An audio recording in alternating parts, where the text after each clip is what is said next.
Welcome back. Good afternoon बच्चों।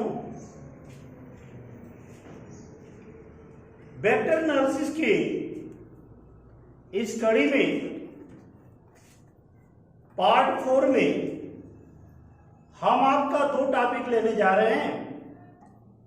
पहला topic हमारा हो गया वेक्टरों का वियोजन और दूसरा टॉपिक होगा प्रोजेक्टाइल मोशन, प्रक्षेप गति। तो वेक्टरों का वियोजन क्या है? सदिशों का वियोजन, सदिशों का वियोजन, डिसोसिएशन ऑफ वेक्टर।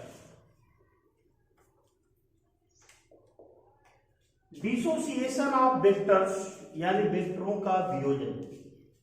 ठीक है बच्चों, तो हम मान के चलते हैं, लेके चलते हैं, ये आपका एक्स एक्सिस है, ये आपका वाई एक्सिस है और ये आपका ओरिजिन है। इसमें एक वेक्टर आपको दिया गया है, एक वेक्टर आपका दिया गया है, ये वेक्टर आपका आर है। इस डायरेक्शन में इसका जो वैल्यू है वो वेक्टर ए है, यानी परिमाण ए है। तो इस डायरेक्शन में आपको मालूम है एकक सदिश आई होती है और इसके लंबवत डायरेक्शन में एकक सदिश जे होती है। तो यहां से अगर इस डायरेक्शन में इसका वेक्टर बनाया जाए और इसके लंबवत डायरेक्शन में अगर वेक्टर बनाया जाए तो ये आंकिक मान आर है, जिसका परिमाण भी आर होगा। इस डायरेक्शन में इसका आंकिक मान यहां बी है, यहां तक का जो आंकिक मान है वो ए है। तो R equal to A I cap और बी जे कैप लिखा जा सकता है। इसका जब हम मॉडुलस लेते हैं बच्चों, तो mod of R equal to क्या हो जाता है? A square plus B square, यानी आर इक्वल टू हो जाता है अंडर रूट ए स्क्वायर प्लस बी स्क्वायर। ये होता है आपका वेक्टर के माध्यम से। अब मान लीजिए ये कोण जो है इस एक्स अक्ष से क्या बना रहा है? थीटा बना रहा है। तो इस डायरेक्शन में यानी एक्स अक्ष के अनुदिश वियोजन, ये जो आपका वेक्टर का परिमाण ए है, ए बराबर होगा आर कॉस थीटा। जो भी वेक्टर रहेगा वह एक्स अक्ष से जितना कोण बनाएगा तो एक्स अक्ष के सापेक्ष उसका वियोजन होता है ए बराबर आर कॉस थीटा। ऐसा क्यों? ऐसा वियोजन आर कॉस थीटा क्यों होता है? आप देख सकते हैं ये आपका एक त्रिभुज बन रहा है। कॉस थीटा बराबर क्या हो जाएगा? आधार बटा कर्ण, आधार बटा कर्ण। अगर इसको हम थोड़ा सा हल करें तो क्या हो जाएगा भाई? कॉस थीटा बराबर ए डिवाइड बाई आर, यानी ए इक्वल टू आपका बन गया आर कॉस थीटा। ये आपका पहला समीकरण बन जाएगा।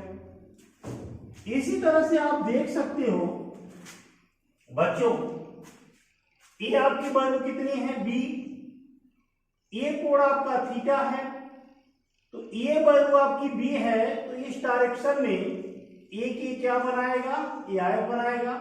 तो इस डायरेक्शन में इसका मान क्या होगा? बी। अब आप देख सकते हैं वाई अक्ष की अनुदिश अगर यही मान जो वेक्टर का है वह वाई अक्ष के अनुदिश कितना होगा, ये अगर हम निकालना चाहें तो क्या होगा? इसको अगर हम थोड़ा सा ऐसे देखें, वाई अक्ष के अनुदिश,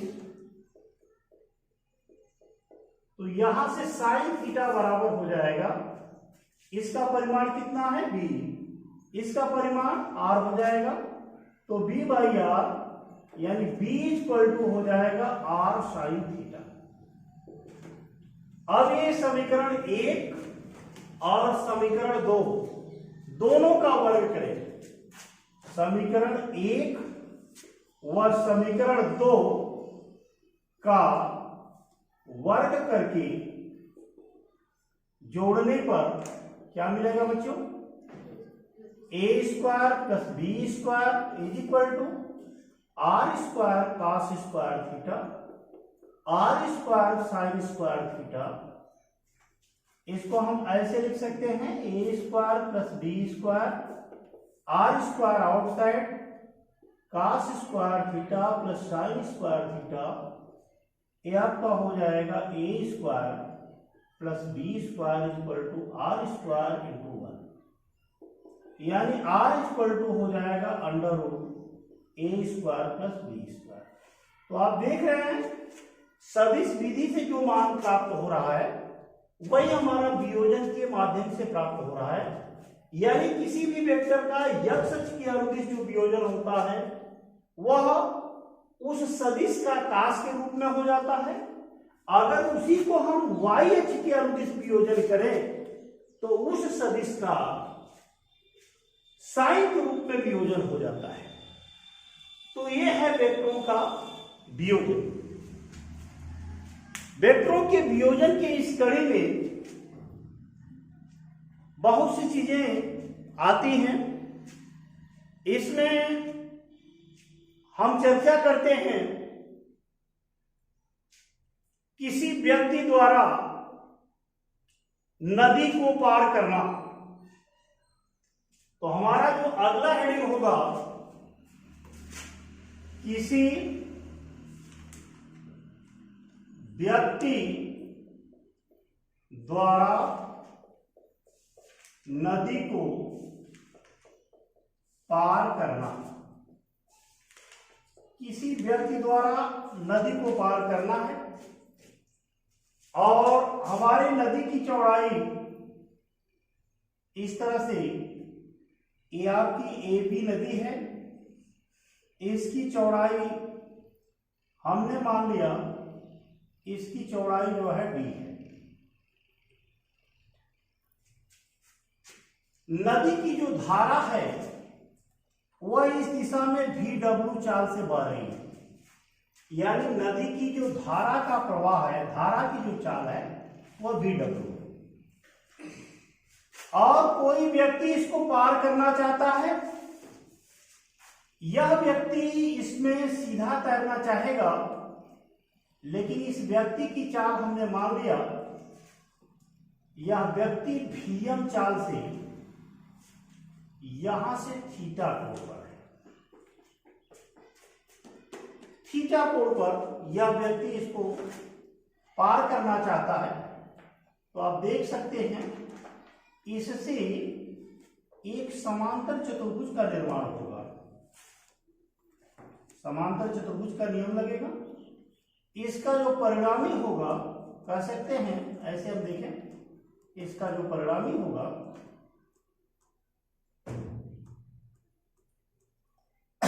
परिणामी की जो दिशा होगी, हमने मान लिया कि परिणामी की दिशा ये है। इसकी जो परिणामी होगी वह इस डायरेक्शन में आपका गति करेगा। तो परिणामी की दिशा हमने मान लिया कि परिणामी जो है यहां से अल्फा कोण पर जा रहा है। ये आपका पहले जो अंतरित कोण था वो थीटा था। परिणामी कितना है? अल्फा कोण पर जा रहा है। तो आप देख सकते हैं इनका वियोजन कर सकते हैं। ये जो नदी की चाल है, यानी हम ले सकते हैं x अक्ष के अनुदिश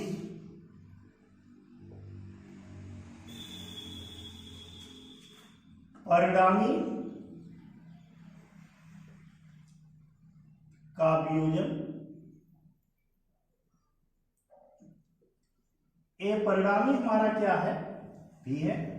x अक्ष के अनुदिश इसका मान क्या होगा? भी कॉस अल्फा होगा, और इसका वाटर का एक्स अक्ष के अनुदिश तो वी डब्ल्यू वेग है, तो वी डब्ल्यू का 0 हो जाएगा, और ये आपका आदमी जो है वह यहां से कितना कोण बना रहा है, एक्स अक्ष से यह कितना कोण बना रहा है, ये आपका हो जाएगा, देख सकते हैं हम, या तो यहां से देखें ये कोण एक्स अक्ष से बना रहा है माइनस थीटा, तो यहां से हम दे सकते हैं भी कॉस 180 माइनस थीटा। इस कोण का मान कितना होगा 180 माइनस थीटा, क्योंकि एक्स अक्ष या तो ये है या तो ये है, तो इसका झुकाव किधर है, एक्स अक्ष से इधर झुकाव है, तो ये हो जाएगा, इसकी वैल्यू क्या हो जाएगी, भी cos alpha is equal to V W plus cos 180 minus theta, यानी ये होता है माइनस कॉस थीटा, तो भी कॉस थीटा हो जाएगा। ये आपका पहला समीकरण प्राप्त होगा। वाई अक्ष के अनुदिश परिणामी का वियोजन, यहां से क्या प्राप्त होगा बच्चों, भी sine alpha is equal to, अब इसको अगर हम ले जाएं तो यहां से कोण कितना बनेगा, वी डब्ल्यू को इस डायरेक्शन में ले आएंगे तो कितना कोण बनेगा 90, कितना कोण बनेगा 90, लेकिन इसका वियोजन कितना करेंगे, इस डायरेक्शन में जब ले आएंगे तो हम क्या होगा वी डब्ल्यू कॉस 90, कितना होगा वी डब्ल्यू कॉस 90, और इस कोण का मान जब हम इस डायरेक्शन में ले आएंगे तो कितना होगा, इस कोण का मान जब हम इस डायरेक्शन में ले आएंगे तो कितना होगा भी साइन थीटा, तो यहां से क्या बनेगा भी साइन अल्फा, ये आपका भी कॉस 90 0 हो जाएगा, यहां से हो जाएगा भी साइन थीटा, ये आपका दूसरा समीकरण हो गया। ठीक है बच्चों, तो इसको आगे आप देख सकते हैं।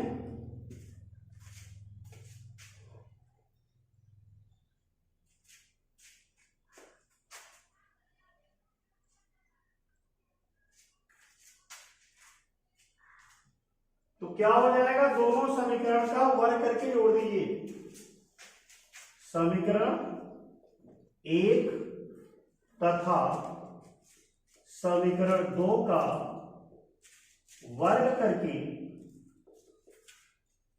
जोड़ने पर ये आपका हो जाएगा भी स्क्वायर कॉस स्क्वायर अल्फा, भी स्क्वायर साइन स्क्वायर अल्फा, भी डब्ल्यू माइनस भी कॉस थीटा का होल स्क्वायर प्लस भी साइन थीटा का होल स्क्वायर। इसमें हम यहां पर वास्तव में VM का प्रदर्शन किए हैं, तो यहां पर VM कर देते हैं, मैन के लिए यम लगाया गया है तो VM कर देते हैं, ये सभी जगह क्या हो जाएगा यम हो जाएगा। यम के लिए क्योंकि हमने यहां डिनोट किया था VM, इसलिए ये VM हो जाएगा।